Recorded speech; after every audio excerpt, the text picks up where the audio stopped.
हवायुद्यामध्ये तुम्ही यापूर्वी आलेलेच आहात, परत येऊन कसं वाटलं? मला एक आनंद झाला की मराठी नाटकाला, मराठी चित्रपटांना प्रेक्षक मिळत नाही. त्यामुळे सरकारने योजना तयार केली आणि खूप अनुदान वगैरे दिलं, पण तरी चित्रपट चालले नाही. पण मी नेहमी म्हणतो की ज्याच्यात दम असेल त्याला लोक नक्कीच तेवढं रिकग्नाइज करतात. मराठी मालिकेमधलं अतिशय सुंदर हजार जबाबी लेखन आणि त्यातला विनोद, यातून हे एवढ्या मोठ्या लोकांनी आज तुम्हाला या कार्यक्रमाला पसंती दिली, हे मराठी कलाकारांकरता, मराठी निर्मात्यांकरता आणि सगळ्याकरता मला खूप आनंद आहे. त्यामुळे मराठी कुठल्याही पण नाटकाबद्दल, चित्रपटाबद्दल आणि कार्यक्रमाबद्दल जे लोक म्हणायचे की आता हे काही चालत नाही, तर तुम्ही हे सिद्ध करून दाखवलं, एवढं लोकप्रिय केलं आणि एवढ्या लोकांची पसंतीची पावती मिळाली, याच्याबद्दल मला खूप अभिमान. कारण तेलुगू, तामिळ, कन्नड चित्रपट, नाटक त्याला खूप रिस्पॉन्स मिळतो. तामिळ चित्रपटाला खूप मिळतो आणि मराठी चित्रपटाला मिळत नाही. त्यामुळे ही एक खंत मनामध्ये होती. मी मध्ये आत्ता चेन्नईला गेलो तेव्हा रजनीकांत त्यांच्या घरी गेलो होतो. त्यांच्या घरी मोठं छत्रपती शिवाजी महाराजांचं पोर्ट्रेट आहे. वा. आणि ते मराठी आहे. मी त्यांना म्हटलं, तुम्ही आता एवढं गाजवलं तर एकदा तुम्ही काही करा, मराठी चित्रपटात काम करा. वा वा वा वा वा. तर शेवटी मराठी नाटक, मराठी संस्कृती, मराठी कवी, मराठी संगीत, मराठीतले गायक, मराठीतले नाटकं, मराठीतले कार्यक्रम, तुम्हाला सांगतो हे याचं महत्त्व महाराष्ट्रात किंवा मुंबईत किंवा नागपुरात राहून कळत नाही. पण तुम्ही जेव्हा सगळ्या देशात फिरता तेव्हा बंगाल आणि महाराष्ट्र इथली कविता, साहित्य, संगीत, नृत्य आणि नाटक इतकं उंच आहे की त्याचा आम्हाला नेहमीच अभिमान वाटतो. आणि खरोखर याचं कौतुक आहे की तुमचा कार्यक्रम एवढ्या लोकांची पसंती आहे, यातच मराठी माणसाचा जो गौरव आहे त्याचाच आम्हाला खूप आनंद आहे. वा वा वा वा वा वा. खरंच. आणि छान वाटतं जेव्हा अशी मोठी माणसं कौतुकाची थाप आपल्या पाठीवरती मारतात. आणि मला वाटतं की हवा येऊ द्या श्रेय आहे झी मराठीचं, कारण आजही घराघरात, मनामनात आणि अगदी छोट्या छोट्या गावात सुद्धा झी मराठी म्हणजेच टेलिव्हिजन असं सूत्र झालं. आणि नेहमीच झी मराठीनं वेगवेगळ्या छान छान सुंदर सुंदर मालिका निर्माण केल्या आणि त्यातलीच ही एक मालिका आहे. तेव्हा आम्ही धन्यवाद देतो झी मराठीला. थँक्यू सो मच की आम्हाला ही संधी दिली आहे. आणि उभयतांचे आभार की आपण आमच्या विनंतीला मान देऊन आमच्या मंचावरती आलात. थँक्यू. पुढील कार्यक्रमासाठी मी विनंती करेन, कृपया आपण समोर विराज. धन्यवाद.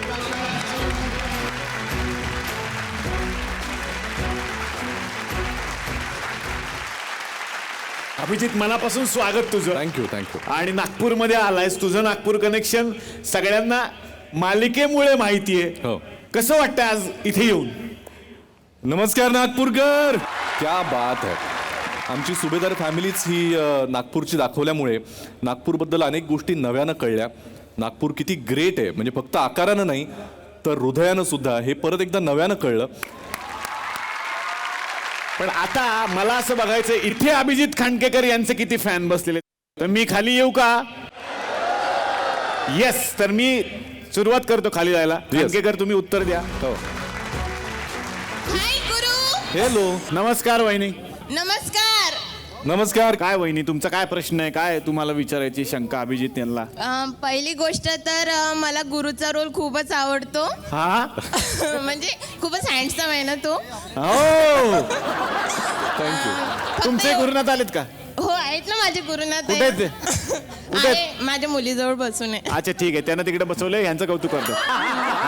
तर फक्त एवढंच वाईट वाटतं की राधिकाशी दूध जे काही वागतो ते थोडं म्हणजे वाईट वाटतं. ती बिचारी खूप फेस करते ना.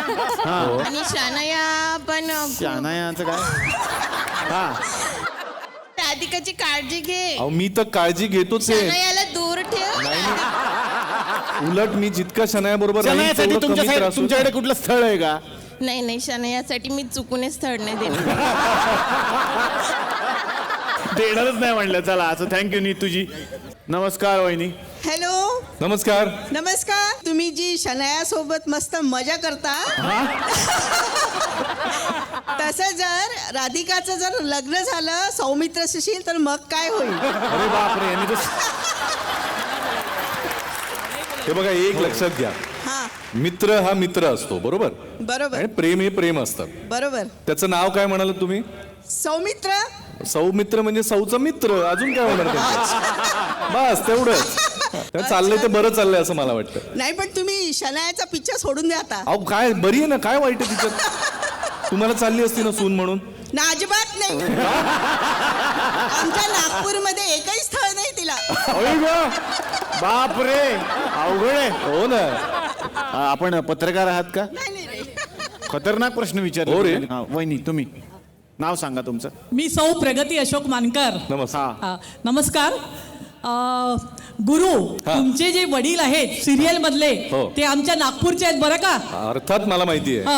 आणि त्याच्यामुळे राधिका बरोबर तुम्ही जे काही वागता आहे त्याच्यासाठी तुमच्या वडिलांसारखे इथे अनेक वडील आहेत, तेव्हा नागपूरवरून जाताना जरा सांभाळून जा. हा? नमस्कार. नमस्कार हॅलो, गुरु. नमस्कार. तू शनायाला सोड लवकर. हो, तो सोडतो तिला घरी आणि मग घरी जातो रोज.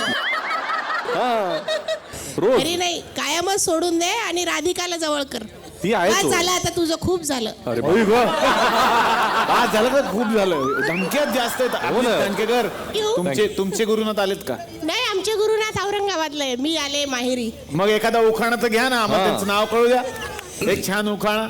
जीवनाच्या रंगमंचावर सुखदुःखाचे पदलालित्य, देवीदास रंजनाच्या संसारात होईल सर्वांचे आदरातिथ्य. वा वा वा, क्या बात आहे. आईच्या समोर सध्या तुमचं जे इनोसन्सपणाचं नाटक सुरू आहे होय गं. ते खूप एन्जॉय करताय. आणि तुम्हाला एकाच सिरियल मध्ये शनाया सेकंड पीस बदलून मिळाली, एन्जॉय करताय. वा वा. आता मी परत एकदा आपण मंचावरती जाणार आहोत. यस, अभिजित गुरु आता तुमच्याकडे येणार आहे. तुमच्या आयुष्यातला एखादा असा प्रसंग.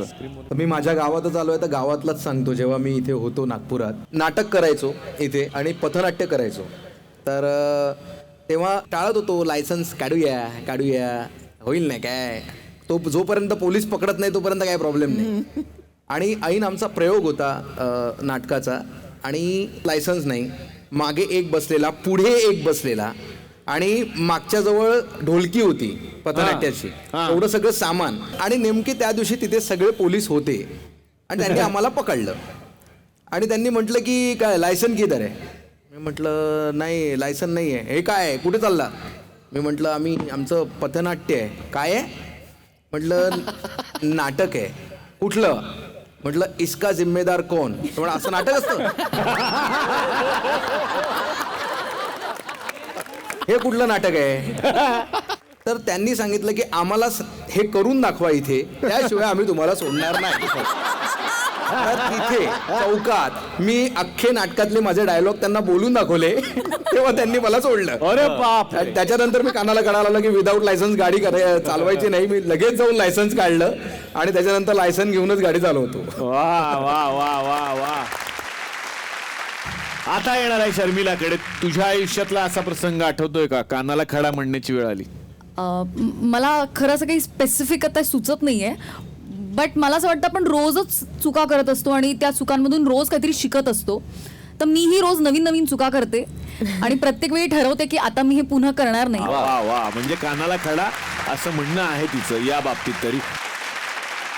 तर मंडळी, खूप छान वाटलं की माझ्या नवऱ्याची बायको आणि कानाला खडाच्या निमित्तानं हे सगळे कलाकार आपल्या तुकरटवाडीमध्ये आलेले होते आणि नागपूरकरांनी भरभरून आमचं स्वागत केलं. हे प्रेम घेऊन आत्तापुरती तुमची रजा घेणार आहे, पण परत आम्ही नागपूरमध्ये नक्की येऊ आणि आपण भेटणारच आहोत पुढच्या आठवड्यात याच कार्यक्रमात, ज्याचं नाव आहे चला हवा येऊ द्या, होऊ दे व्हायरल.